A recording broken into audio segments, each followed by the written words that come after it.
Hello students, बेटा आपको याद होगा लास्ट वीडियो में हम लोगों ने वाटर पोटेंशियल के बारे में डिस्कस करा था। अभी हमको डिस्कस करना है प्लाज्मोलाइसिस। ठीक है, प्लाज्मोलाइसिस को हिंदी में कहा जाता है जीव द्रव्य कुंचन। क्या कहते हैं? जीव द्रव्य कुंचन। देखो मैं आपको एक सरल भाषा में पहले समझाता हूँ। सबसे पहले क्या होता है बेटा, एक प्लांट सेल को हाइपरटोनिक सॉल्यूशन में रखा जाता है। ठीक है, एक प्लांट सेल को हाइपरटोनिक सॉल्यूशन में रखा जाता है। ठीक, जब प्लांट सेल को हाइपरटोनिक सॉल्यूशन में रखते हैं तो एक्सोऑस्मोसिस की प्रोसेस होती है।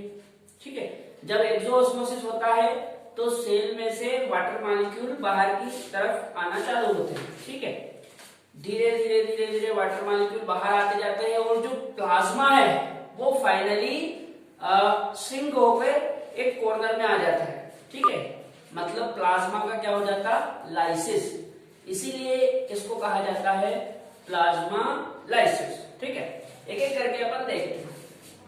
सबसे पहले देखो, if a plant cell placed in a hypertonic solution, water molecules diffused out from the cell। सीधा सा है बेटा, जब एक प्लांट सेल को हाइपरटोनिक सॉल्यूशन में रखा जाता है तो डिफ्यूजन मतलब विसरण के द्वारा जो वाटर मॉलिक्यूल है वो सेल से बाहर आना चालू हो जाते हैं। Next, as a result of exosmosis the protoplasm of the cell detached from the cell wall and start shrinking. This is called plasmolysis। होता क्या है बेटा, जब वाटर सेल के बाहर आना चालू होता है तो इस फिनोमिना को हम बोलते हैं एक्सोऑस्मोसिस। क्या बोलते हैं? एक्सोऑस्मोसिस। तो जब एक्सोऑस्मोसिस की प्रोसेस होती है तो जो प्रोटोप्लाज्म है वो सेल वॉल से डी अटैच हो जाता है। प्रोटोप्लाज्म सेल वॉल से क्या हो जाता है? डी अटैच, मतलब दूर हो जाता है और धीरे धीरे वो श्रिंक होने लगता है। इसी को हम बोलते हैं प्लाज्मोलाइसिस। ठीक है, अच्छा, जो प्लाज्मोलाइसिस है इसकी 3 स्टेज होती है। कितनी स्टेज होती है? 3। एक एक करके इधर समझते देखो। Stage of plasmolysis. प्लाज्मोलाइसिस की कितनी स्टेज होती है? 3। पहली स्टेप है इंसिपिएंट प्लाज्मोलाइसिस। इंसिपिएंट प्लाज्मोलाइसिस, इसमें क्या होता है सुनो, maximum contraction of cell wall. होता क्या बेटा, जब एक सेल को अपन हाइपरटोनिक सॉल्यूशन में रखते हैं तो सेल में से वाटर मॉलिक्यूल बाहर आना स्टार्ट हो जाते हैं। ठीक है, जब वाटर मॉलिक्यूल सेल में से बाहर आना स्टार्ट होते हैं तो ये जो फर्स्ट स्टेप है, इसी स्टेप में सेल वॉल में जितना कॉन्ट्रैक्शन होना होता है वो हो जाता है। ठीक है, जब सेल से वाटर मॉलिक्यूल बाहर निकलते हैं तो सबसे पहले सेल वॉल में कॉन्ट्रैक्शन होता है, मतलब संकुचन। तो सेल वॉल में जितना संकुचन होना होता है वो इस स्टेप में हो जाता है। ठीक है, दूसरी स्टेज है लिमिटिंग प्लाज्मोलाइसिस। लिमिटिंग प्लाज्मोलाइसिस में क्या होता है सुनो, जब लगातार वाटर मॉलिक्यूल सेल से बाहर आते हैं तो जो सेल मेम्ब्रेन है उसमें भी कॉन्ट्रैक्शन चालू हो जाता है। सेल मेम्ब्रेन मतलब कोशिका झिल्ली, उसमें भी संकुचन होना प्रारंभ हो जाता है और धीरे धीरे सेल वॉल व सेल मेम्ब्रेन के बीच में एक गैप बन जाता है। सेल वॉल और सेल मेम्ब्रेन के बीच क्या बन जाता है? गैप। ठीक है, और जो प्रोटोप्लास्ट है वो धीरे धीरे धीरे धीरे डिक्रीज होने लगता है, मतलब कम होने लगता है। देखो सेल मेम्ब्रेन कॉन्ट्रैक्शन बिगिंस, मतलब जो कोशिका झिल्ली है उसमें कॉन्ट्रैक्शन चालू हो जाता है। Gap is produced between cell wall and cell membrane, मतलब सेल वॉल और सेल मेम्ब्रेन के बीच में धीरे धीरे गैप बढ़ने लगता है। Size of protoplast is decreased, जो प्रोटोप्लास्ट प्रोटोप्लास्ट होता है उसका साइज धीरे धीरे डिक्रीज होने लगता है, मतलब कम होने लगता है। ठीक है, ये यहाँ पे गैप याद रखना। अच्छा, फाइनल स्टेज को बोलते हैं फाइनल प्लाज्मोलाइसिस। क्या बोलते हैं?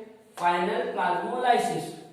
जो फाइनल स्टेज होती है इसमें फाइनली क्या होता है बेटा, जो प्लाज्मा होता है, जो प्रोटोप्लास्ट होता है वो श्रिंक होके एक कॉर्नर में इस तरह से इकट्ठा हो जाता है। ठीक है।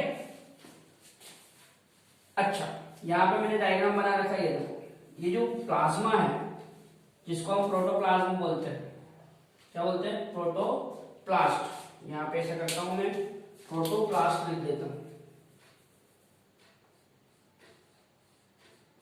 प्रोटोप्लास्ट। ये जो प्रोटोप्लास्ट है ये श्रिंक होके कॉर्नर में आ जाता है, मतलब सिकुड़ जाता है और सिकुड़ के कॉर्नर में इस तरह से इकट्ठा हो जाता है।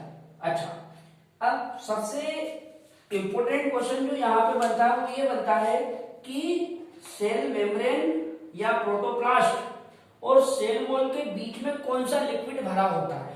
समझ में आई बात? देखो यहाँ पे ये गैप हो गया काफी, ये आपकी सेल वॉल और ये प्रोटोप्लास्ट। ठीक है, और प्रोटोप्लास्ट के बाहर ये रेड कलर से मेम्ब्रेन बना रखी है। तो ये प्रोटोप्लास्ट और ये सेल वॉल, इन दोनों के बीच में ये देखो काफी जगह दिख रही है। तो क्वेश्चन पूछा जाता है कि सेल वॉल और प्रोटोप्लास्ट के बीच जो गैप होता है, जो स्पेस होता है, उस स्पेस में कौन सा लिक्विड भरा होता है ड्यूरिंग प्लाज्मोलाइसिस, प्लाज्मोलाइसिस के दौरान। आंसर है बेटा हाइपरटोनिक सॉल्यूशन। ठीक है, कौन सा सॉल्यूशन?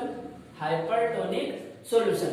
अब कुछ बातें और सुन लो जो प्लाज्मोलाइसिस से रिलेटेड है। सुनो, सबसे पहला पॉइंट तो प्लाज्मोलाइसिस तभी होगा जब आप एक प्लांट सेल को हाइपरटोनिक सॉल्यूशन में रखोगे। क्लियर? प्लाज्मोलाइसिस कब होगा? जब प्लांट सेल को एक हाइपरटोनिक सॉल्यूशन में रखा जाएगा। दूसरी चीज, जो एनिमल सेल होती है उसमें कभी भी प्लाज्मोलाइसिस नहीं होता है। क्यों नहीं होता है? क्योंकि जो एनिमल सेल होती है उसमें सेल वॉल ही नहीं होती। ठीक है ना, इसलिए एनिमल सेल में प्लाज्मोलाइसिस नहीं होता है। तीसरी चीज, जब प्लाज्मोलाइसिस होता है तो उस दौरान सेल वॉल और प्रोटोप्लास्ट के बीच में जो स्पेस होता है उस स्पेस में कौन सा सॉल्यूशन भरा होता है? उसका आंसर है हाइपरटोनिक सॉल्यूशन। और एक तीसरी चीज जो कि काफी इंपॉर्टेंट है, आपसे प्लाज्मोलाइसिस का यूज पूछा जा सकता है। तो बेटा इसका यूज होता है जो बैक्टीरिया वगैरह होते हैं, हार्मफुल बैक्टीरिया या हार्मफुल फंगी, इनको डिस्ट्रॉय करने में इसका उपयोग होता है। इसका सबसे अच्छा उदाहरण है अचार। हम जो घरों में अचार डालते हैं, घरों में जो अचार डाला जाता है उसमें आपने देखा होगा कि अचार में लोग या तो नमक या चीनी वगैरह डाल देते हैं। तो नमक और चीनी के होने से क्या होता है, वो जो अचार का सॉल्यूशन होता है वो हाइपरटोनिक हो जाता है। यदि उसमें कोई हार्मफुल बैक्टीरिया या फंगी आते हैं तो उनका प्लाज्मोलाइसिस हो जाता है, जिसके कारण हार्मफुल बैक्टीरिया और फंगी डिस्ट्रॉय हो जाते हैं और हमारा जो अचार रहता है वो सेफ रहता है। ठीक है बेटा, यहाँ पे मैंने आपको प्लाज्मोलाइसिस समझा दिया। नेक्स्ट वीडियो में हम लोग ट्रांसपिरेशन के बारे में पढ़ेंगे। ठीक है।